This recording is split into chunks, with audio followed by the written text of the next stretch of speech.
I don't remember my father's face. He passed away from illness when I was very young. After that, my mom raised me on her own. She struggled to take care of my brother, who is 10 years younger than me. We were poor, barely managing to live. So, I gave up on going to high school and started working at a local factory after middle school. I had secretly worked part-time during middle school, so I wasn't opposed to working. But honestly, it was tough seeing my peers go to high school in their uniforms. I worked hard to earn money for living expenses and my brother Paul's education. I was diligent, never late or absent from work. My boss often praised me for my attitude.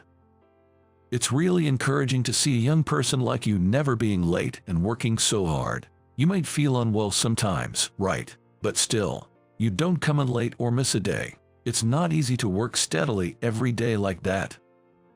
No, well, I don't have a father, and with my mom and brother at home, I feel I need to work hard. That's admirable. Well done. As years passed, I was trusted with more important tasks. I enjoyed it, but gradually I wanted to do bigger jobs and studied while working. I didn't want to lose to those with college degrees. And before I knew it, I reached the age of adulthood. One day, I received a message about a class reunion from the middle school class rep. Middle school, that brings back memories. I generally liked my middle school classmates. But there was one person I just couldn't get along with. His name was Bob, and his family ran a business, making them pretty wealthy locally. In middle school, Bob constantly made fun of me for being poor and raised by a single mother. He'd ruin the gym bag my mom made or tear up the notebooks she'd bought for me. Although my classmates didn't like Bob either, no one really stood up to him because his family had a lot of influence. I was no different, always being bullied and never tried to fight back. When I felt out of place in the classroom, I'd head to the rarely visited library. As there is common talk about young people drifting away from printed books, our school library was always empty. Maybe it's because you can easily download e-books now, but I've always loved the unique smell of paper and getting lost in a story. I mostly read mystery novels, which helped me forget the hardships of my life. Opening the library door, I'd be greeted by a quiet room filled with natural light from the windows. I loved that space. One day, while engrossed in a mystery novel after school, someone spoke to me from behind. Turning around, I saw a slightly plump girl with black hair. "Hello." "Whoa, you scared me." "Oh, it's just you, Lisa." She was a classmate, from a wealthy family, and academically gifted. She also didn't have many friends, but still not as much as me. Her family was strict and didn't allow her to have a cell phone, which isolated her from the other girls. Bob, the bully, often made fun of her for various reasons. But Lisa, always calm, would just brush it off nonchalantly.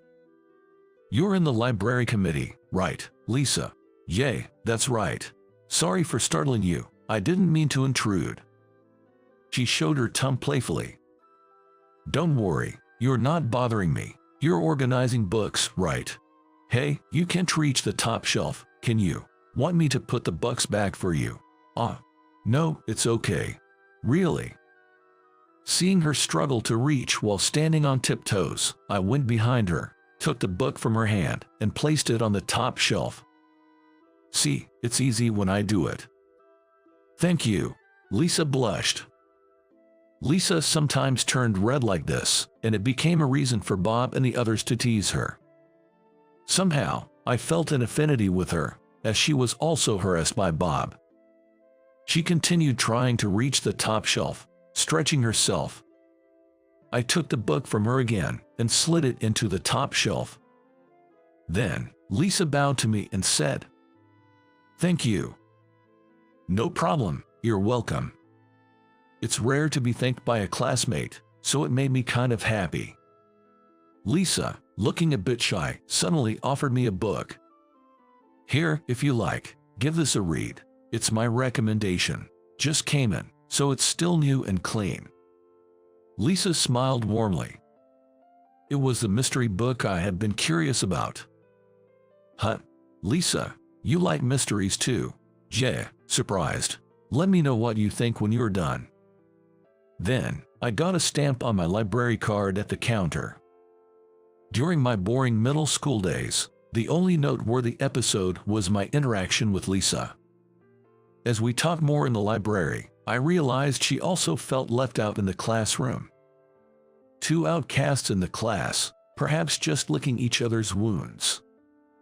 But still, every time I met her in the library during breaks or after school, my heart felt healed. I wonder how everyone is doing. It's been a while. Wanting to see my classmates again, I decided to attend the reunion. I was also faintly hoping Lisa would be there. On the day of the reunion, when I arrived at the venue, everyone was already there. Seeing me, they said, "Were you at work? Thanks for coming." That's when it happened. I was spotted by the person I never wanted to see. Bob saw me and remarked, "You still look poor. How old is that hoodie?" pointing at my slightly pilled hoodie. Bob, on the other hand, was wearing a brand-made suit and a fancy watch. The reunion I had been looking forward to turned sour with his arrival. I chose a seat far from Bob to avoid him. Then, a woman next to me offered beer. "Anyone?" I turned, saying, Thanks," and then, "Oh," in surprise. There was Lisa. Lisa hadn't changed much since I last saw her years ago. After middle school, she went to a private school, while I started working in a factory, so we hadn't met since. She greeted me with a polite smile. "Long time no see." I awkwardly replied, "Long time no see." We then enjoyed chatting with classmates while sipping drinks. Then Bob came over, being drunk. "What are you up to now?" he asked, so I told him I was still working in a factory. Bob started laughing crudely. "As expected, you and I live in different worlds," he scoffed. Then he began bragging about himself. He was attending a prestigious private university and planning to take over his father's company. His company was doing well, even starting new branches. Many of our classmates had gone to well-known universities. Although some worked right after high school, I was the only one who didn't graduate. Thinking this, Bob drunkenly jeered, "Hey, you're the only dropout here, right?" I felt annoyed but knew it was pointless to respond. I didn't retort. Bored with my dull reaction, Bob left after his show-off. After he left, Lisa, who had been silent, muttered, "He really hasn't changed. Such an unpleasant guy." "Yeah, people don't change that easily," I responded, exasperated. Then Lisa laughed, covering her mouth and saying, "That's right." Seeing Lisa laugh innocently, I felt my heart skip a beat. From then on, I spent most of the time talking with her.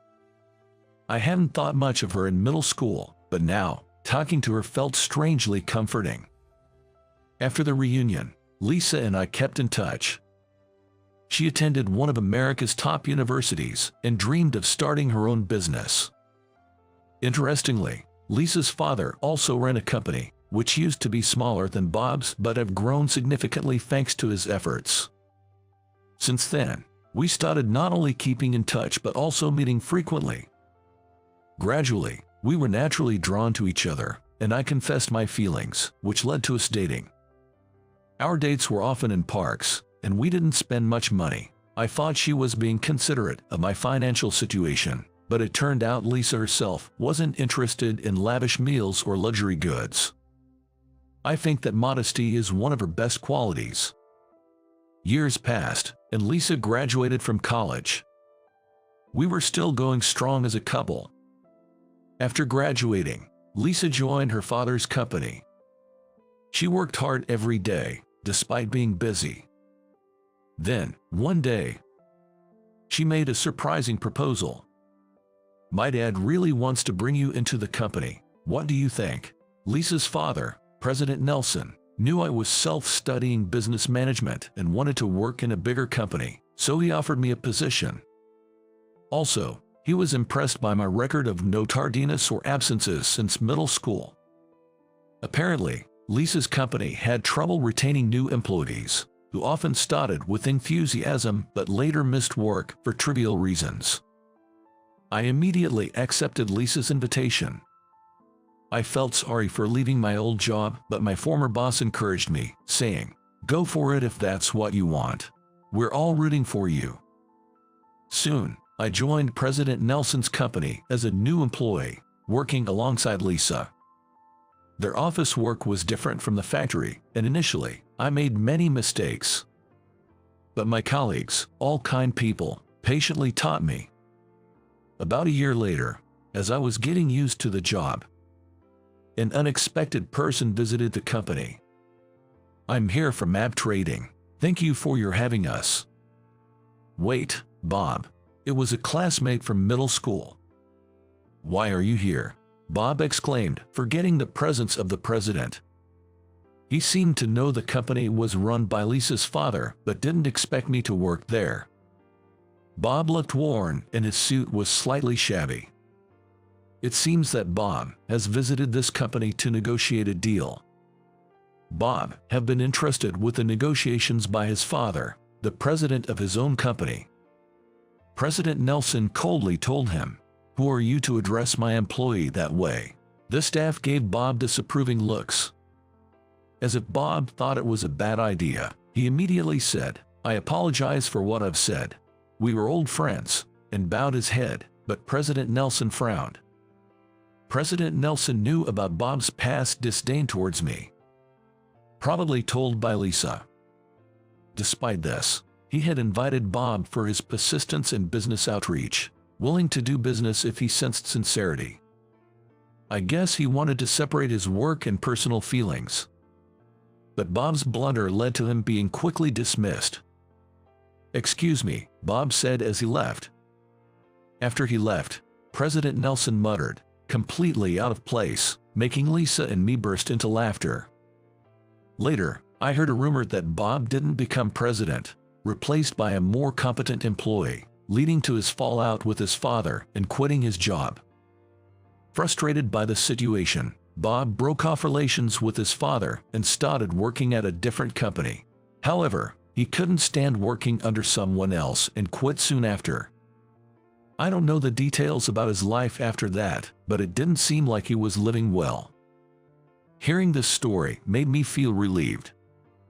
As for Lisa and me, we continued our relationship smoothly. When we had been together for exactly 5 years, I finally proposed to her.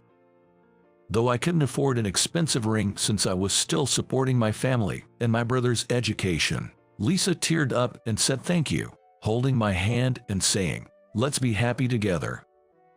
Many people blessed our marriage, including my mother, brother, and everyone from the factory I used to work at. I was filled with gratitude.